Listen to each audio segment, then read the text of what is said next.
Last night wasn't the best, but the Jets are probably looking forward to Friday when Mark Scheifele might return to the lineup. Find out how they'll prepare against the Anaheim Ducks on tonight's episode of Locked On Winnipeg Jets. You're Locked On the Hockey Jets, your daily podcast on the Winnipeg Jets.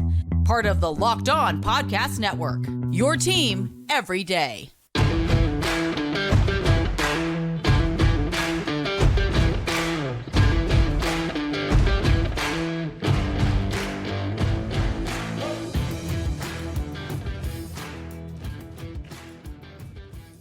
Hello, friends, and welcome to tonight's episode of Locked On Winnipeg Jets, part of the Locked On Podcast Network, your team every day.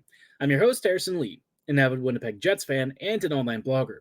You can follow me on Twitter at HLivingLoco and at LO_Winnipeg Jets. As always, thank you so much for making Locked On Jets your first listen of the day, every day. If you like what you're hearing, be sure to like, follow, and subscribe on all of your favorite podcasting platforms and YouTube. Doing so, of course, is always free of charge and ensures you never miss another episode. Most of all, though, we just love and appreciate your support. On tonight's episode, like I said, the Jets are going to be recovering from a bit of a pummeling at the hands of the Nashville Predators. They had a team photo earlier today. They had a practice skate. We saw some lines, and Bones provided a few updates about some of our wonderful missing players due to injury, illness, and all that stuff. So before we get too excited, Vilardi's not coming back, right? He's not likely to skate for at least a few more days. It sounds like he's still working out and trying to work out whatever perhaps back issue or upper body injury he's dealing with. Let's just hope that he comes back quickly because obviously he's not only super dangerous on the power play, but with some of the new additions on this team, he might start to really cook and get more comfortable if he were to settle into the right role. But for the Jets at this morning's practice, we saw Connor, Gustafson, and Iafallo together, Ehlers, Monahan, and Toffoli, Niederreiter, Lowry, and Appleton, and Barron, Kupari, and Perfetti. Now, given this arrangement, Scheifele and Namestnikov obviously sidelined.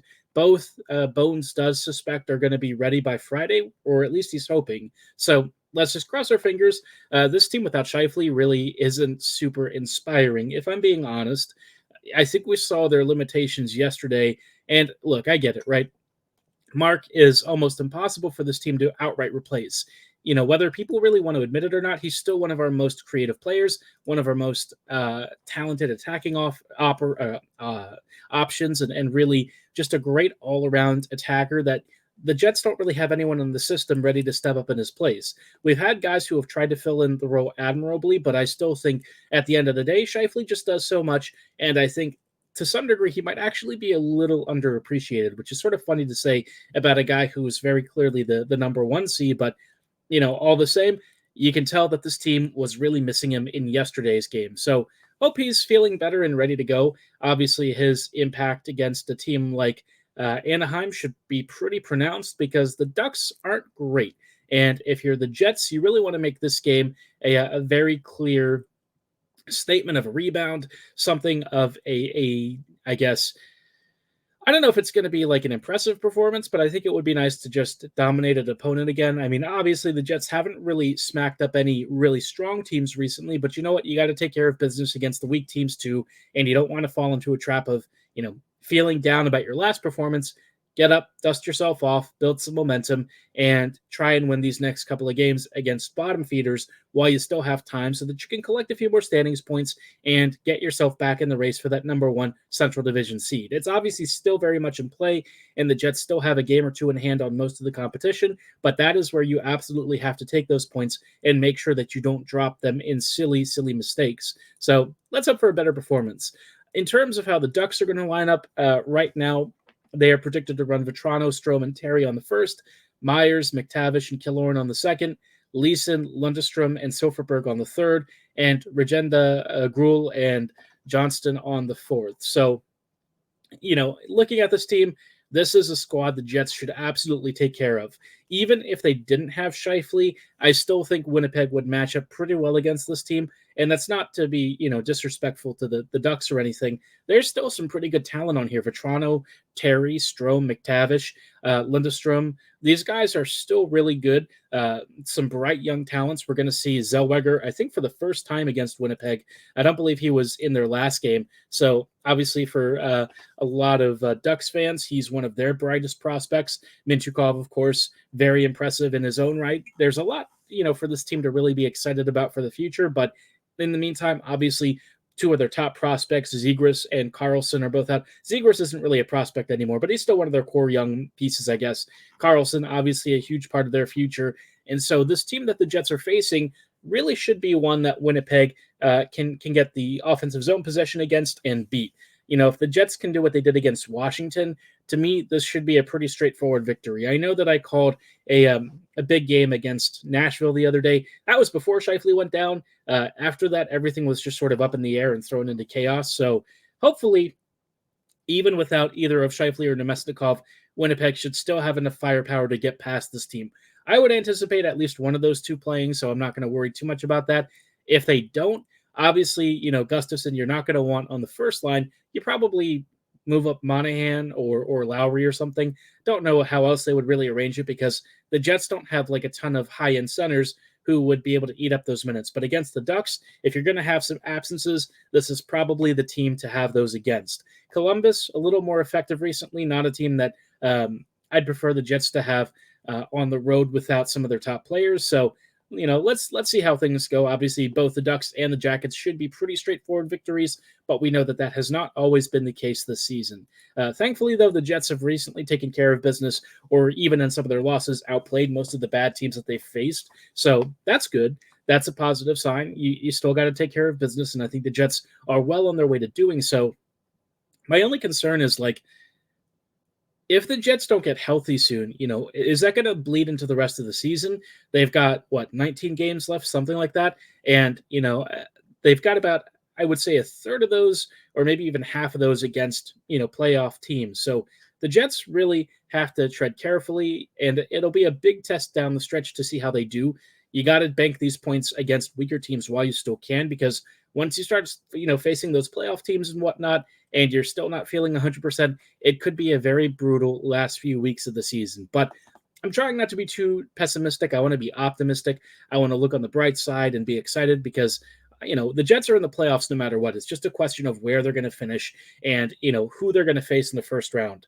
Am I optimistic about their playoff odds right now in terms of getting out of the first round? I don't know. I think I've seen some disconcerting signs, some worrying things, stuff that's very fixable, mind you, but stuff that does concern me all the same. It'd be nice if the Jets can go on a deeper run, especially since they've brought in some really cool players who could be big contributors. Now, there was one interesting thing earlier. It might have been Friedman who reported it, but apparently the Jets really pushed for Toffoli, and Toffoli wanted something like 4 years with the Devils at around 6.25 to $6.5 million. I wonder if he could be convinced to go under 6, say around $5.5 million by 4. I think if you were able to get him on a slightly lower AAV with a reasonably short term, 4 years really isn't that bad, especially because you're not really caring about the third or fourth year. You just want him for those first two, and then you can worry about the rest later. If you get him on a deal like that, I think that would be really good for both parties. Toffoli settles down with a very strong team with a bright future and can stick around for a bit, and the Jets have a guy who's really good on their top 6 and can elevate play for this team for the next few seasons. I know people have said the Jets should really focus on Monahan. I would not really do that. I like Sean a lot. I think he's been a good fit for what the Jets have needed. I don't think I would really be giving him a large contract. If you were to take a relatively inexpensive deal for the next couple of seasons, I could be talked into it. But I think if you're looking for a top 6 center, you probably want to look elsewhere, especially in the offseason. But that's just my opinion. We'll see how it goes. And I know people will say, well, why wouldn't you re-sign him? And I think partly because he's not really a play-driving center, right? That's what you want out of your guy down the middle. Monahan's a really good complementary player, but I think the Jets need a little bit more playmaking and transition driving ability down that middle. But where they're going to find that, hard to say. Just not really something that I think Sean is a specialist in. So we'll see how it goes. hoping Winnipeg can come away with a big victory, at least against Anaheim, restore some confidence, get the guys going again, and set up some good habits for the upcoming games, especially the ones that are going to be the tougher ones against playoff opponents. But of course, while we're talking about the playoffs, the league continues to click along, and I thought it'd be worthwhile to check in on the standings, see how most of the league is doing, kind of talk about some potential playoff opponents that maybe worry me, all that kind of fun stuff. We'll talk about that in just a moment. Before we go any further, though, I did want to shout out our friends and partners at Ibata. When it comes to buying groceries and stuff, a lot of us face pretty expensive bills. You might go to your average chain store and you think you're honestly getting a deal, but with all of the inflation and everything, grocery bills have ballooned out of control, and Ibata totally knows your pain. That's why they want to offer you the free Ibata app that lets you get cash back every time you shop. It gives you the most cash back because you can shop on hundreds of items from groceries to beauty supplies to toys, and they have over 50 million users, over 2,700 brands and retailers, including Macy's, Lowe's, Sephora, Best Buy, and so much more. If you're thinking about joining, the average Ibata user earns $256 per year. That's enough for a couple of shopping trips, maybe that extra device that you've really been trying to save up for, or maybe even paying off dinner or groceries for a week. Right now, Ibata is offering a special offer for our listeners, $5 for just trying Ibata by using promo code LOCKEDONNHL when you register. Just go to the App Store or Google Play Store and download the free Ibata Store app to start earning cash back. And again, use code LOCKEDONNHL for a free $5 gift. That's IBOTTA in the Google Play or App Store and use promo code LOCKEDONNHL. Hello, friends, and welcome back to this episode of Locked On Winnipeg Jets, part of the Locked On Podcast Network, your team every day. Everydayers, thank you so much for joining us on tonight's episode as we are just talking about, the Eastern and Western Conference standings, and also talking about, Winnipeg's place in the league right now and how they've kind of fit in against some of the top playoff contenders. Obviously, they are going to be facing some teams that are well below the playoff line over the next couple of games, but down the stretch, they've still got quite a few against contenders and some Central Division rivals. So we'll talk about that over the next few weeks as the games continue to roll on. But before we talk about where the playoff standings currently sit for both the Eastern and Western Conference, just wanted to let you know something really cool, especially for you baseball fans. The Locked On Network has, of course, launched the first ever national sports 24/7 streaming channel, Locked On Sports Today. But especially for you baseball fans, you're going to want to mark your calendars for March 20th at 7 p.m. Eastern for the best MLB season preview coming exclusively to Locked On Sports Today. On March 20th, again at 7 p.m. Eastern, be the first to get local insight from our MLB local experts from the Locked On Network. You can find it on March 20th at 7 p.m. Eastern on the Locked On Sports Today 24/7 streaming channel on YouTube or the free Amazon Fire TV channels app. So don't go anywhere. Be sure to subscribe and give them a listen. Now, checking in on the Eastern Conference, this has been a bit of a weird season for the East because there's a couple of teams that are really strong, and then everyone else has really decent records or even point standings, or standings points totals. But generally speaking, right, I don't really feel like there's too many teams that scare me in the East. I really feel like this year, and I could be mistaken, but I really feel like this is the year for another Western Conference Stanley Cup. The West is primed and probably ready for a trophy hoisting. Hopefully it's not Dallas or Colorado, but I do think one of those teams might end up being the one. We'll see. Vancouver has also really impressed and done pretty well, although, with the injury to Demko down the stretch, that could be a problem, especially if it lingers into the postseason. So hopefully his knee heals up. Apparently it was a knee injury that he sustained during the Jets game. Not great. But, what can you do about that, right? At least in the East, though, in the Atlantic, you've got Florida, Boston, and Toronto in your top three spots. And then in the Metro, you've got the Rangers, Hurricanes, and Flyers in that order. So looking at it overall, right, the Atlantic is pretty much set. I don't really feel like Tampa Bay or Detroit are really catching up to any of those contenders. Tampa Bay, I think, currently owns the first wild card, which is pretty decent. But, the Islanders and the Red Wings are kind of breathing down their necks. I think the problem for the Red Wings is that they've recently hit a bad stretch. They've lost six in a row seemingly without Larkin and a couple of other guys, it's been really brutal. And we even saw fights with Ben Sherratt and somebody else in practice. So they might be fading out of the playoff picture. In terms of teams that could potentially surprise in the postseason, I guess if you're talking about the Atlantic, maybe Tampa Bay has a surprise streak or something. They're very uneven this year. They score a lot and they concede loads. So not a really ideal mixture. They actually have almost exactly identical goal differentials to the Red Wings. So if that's like the company that you're going to keep right now, probably not where you want to be, especially if you think yourself to be a real contender. Of the Atlantic teams, I would say, the Bruins and the Panthers are definitely the strongest. I think Toronto has an outside chance to surprise people, but I think with how they've really built their team this year and the direction that they're heading, I don't really know that I care for what they're up to. I feel like they've tried to build bigger and badder, and I feel like they might be getting badder. and so, well, they've certainly gotten bigger too, but I think in terms of like the quality on the ice, I'm not sure that the trades Treliving has made really improve the team much at all. Again, though, if you're looking at, the team that I would say is the one to beat, maybe even not only in this conference, but maybe the NHL, it's got to be the Panthers, man.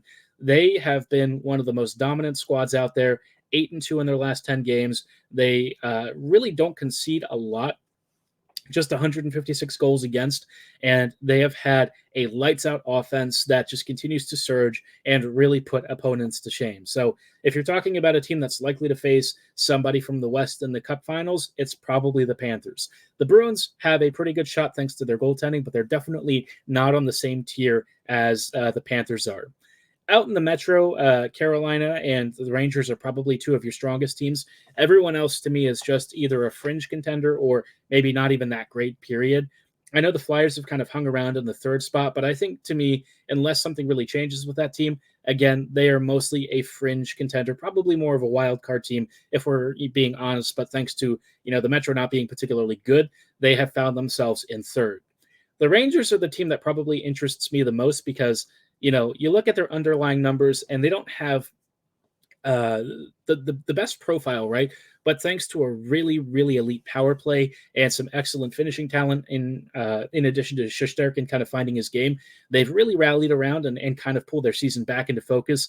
They were really never in danger of losing first in the Metro, but I think in terms of maybe trying to finish first in the Eastern Conference in general, that definitely slipped a little bit out of their hands as the Panthers surged forward. But now they're back in it. They seem like they've kind of sorted their stuff out, and they're on a 3-game winning streak.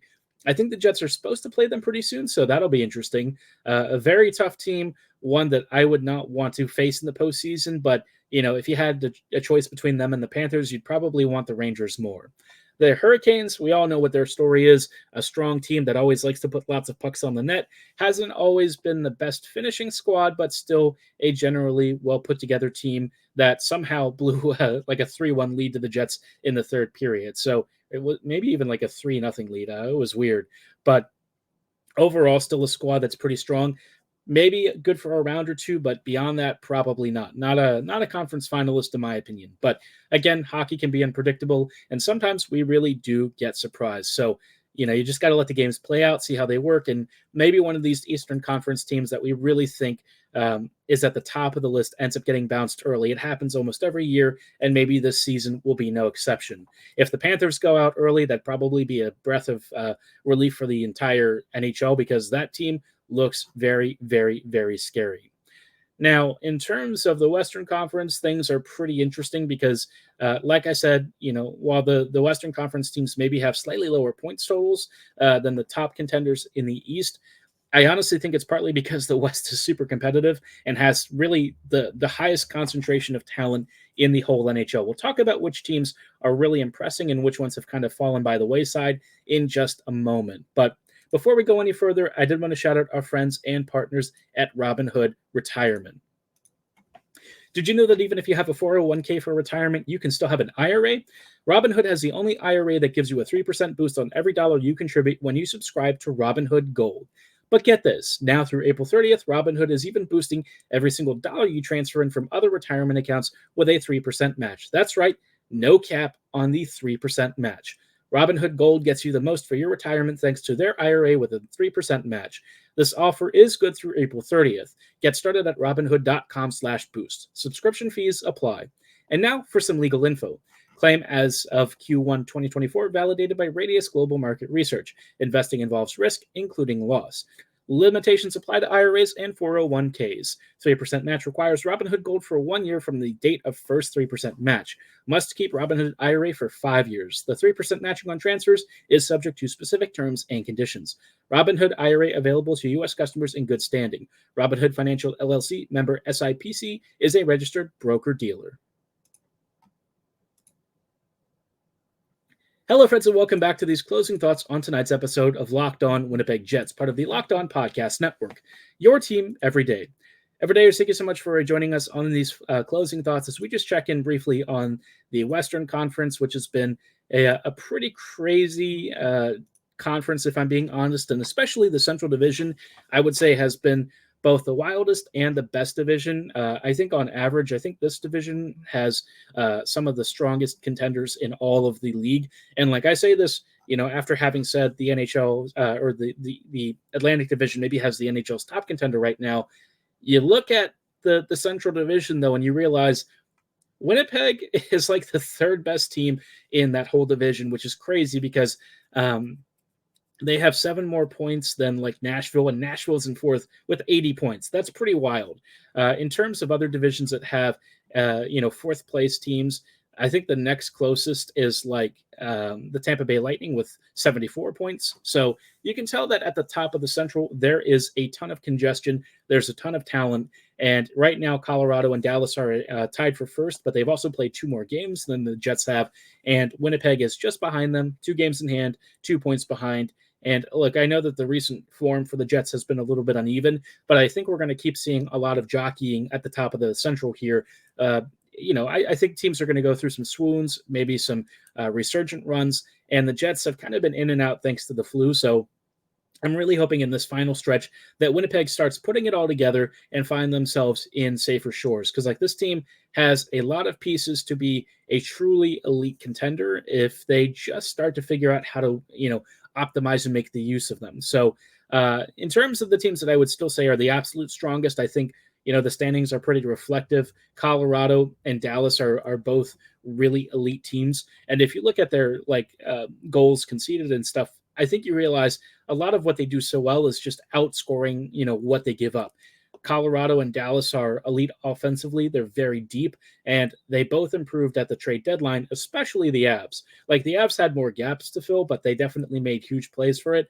Middlestat and Walker should both be big additions. Tanev with the Stars will make an already strong back end even better. So for the Jets, that is a pretty tall task. And if you have to face one of those teams, especially Dallas in the postseason, that's really not a good sign, right? You don't want to face them in the first round because like Dallas has kind of owned Winnipeg this year. I'm going to be honest. They're like 3-0 against us, and that does not bode well for a playoff series. I can't say I'm particularly eager to see the Preds, but at least the Jets have beaten them in previous opportunities. So let's hope that Winnipeg can really win the Central. I think having to face Nashville over either of Dallas or Colorado is a lot more preferable. Let the Avs and Stars eat each other alive and then try and salvage whoever comes out of the end of that. As far as the rest of the division is concerned, the Blues, Wild, Yotes, and Chicago or the Hawks are just all behind far enough at this point that they're not really big playoff factors. I think thanks to the Pacific having a couple of teams that are sort of hovering around the 80-point mark, it's been a bit of an uphill struggle for any of the Blues or the Wild to actually close the distance and get into a wild card spot. Because right now the Pacific is basically Vancouver, Edmonton, LA, Vegas, and then everyone else, right? And Vegas sits in fourth with 77 points. I think that's probably insurmountable for either of the Blues or Wild to catch up. Certainly for the Kraken, there's no way that they're catching up. So you're going to face a pretty annoying team, either the Preds or the Knights in the wild card, which is not ideal if you're either a Vancouver or the Jets, but you got to beat the best to be the best. And I guess you could say that Vegas might be the scarier of those 2 wild cards because the Knights just really refortified their team. Obviously, Hurdle's not going to be around for a while, so that's less of a concern. But Mantha and Hanifin are both big improvements to a team that just refuses to die. So they continue to be a real pest. I would say the Pacific really also has some of the scariest teams in terms of squads that have a little bit of extra finishing talent, and like the Oilers just continue to surge. Edmonton has been on an absolute goal scoring tear recently. They're 7-2-1 in their last 10 games. They look like they're really rounded out, and they could be one of the surprise hits of the playoffs. We'll see. Vancouver, of course, has basically been just ripping teams apart the whole year. Not really a surprise. They did lose last night in OT to Colorado, but still a team that you don't want to mess with. And somehow the Kings, after all of their turmoil, are still sort of hovering around that third spot. They're probably going to slip into a wild card here. I think everyone would probably prefer them to play the Oilers rather than or play maybe Vancouver rather than the Oilers or something. I think you'd rather have the Knights against Edmonton. That's a real matchup, and it also takes out two of your much scarier opponents in the Western Conference. So a lot of fun stuff. I think, the Jets have one of the most complicated playoff fields to navigate. Really, it's kind of a choose-your-own-adventure of picking your poison, which for Winnipeg, look, it's going to be a tough road, but the Jets have one of the best goalies in the league. They made some big trade deadline additions. If there's a season for them to really try and pull things together, you got to make it this one. The number of runs that you really have left with this core, it's steadily diminishing. And I think if the Jets are truly serious, they've got to show fans that they can really win and attract talent. They've already done the attracting talent part. Now it's making use of it and turning this team into a true squad to fear. They're already part of the way there, and they've been that way for most of the year. But, last few weeks, it's been a little bit questionable. But, hey, couple of good wins, couple of big statement games. Maybe the Jets can pull things back together and remind us of why they had such a good first half of the season. Maybe they'll finally figure out the best way to use Kyle Connor too along the way. But until then, of course, the Jets have some business to take care of tomorrow. I'm not sure if I'll have an episode tomorrow. I may have to move it towards the end of the weekend, but we'll talk about what happens in the game against the Ducks on that episode, whether it is tomorrow or later on Sunday. But for tonight's episode, that is going to be all the time that we have. I thank you so much for making Locked On Jets your first listen of the day every day. As always, if you like what you're hearing, be sure to like, follow, and subscribe on all of your favorite podcasting platforms and YouTube. We always appreciate your support and hope to see you on the next episode. So thanks for listening. Have a great night. And as always, go Jets go.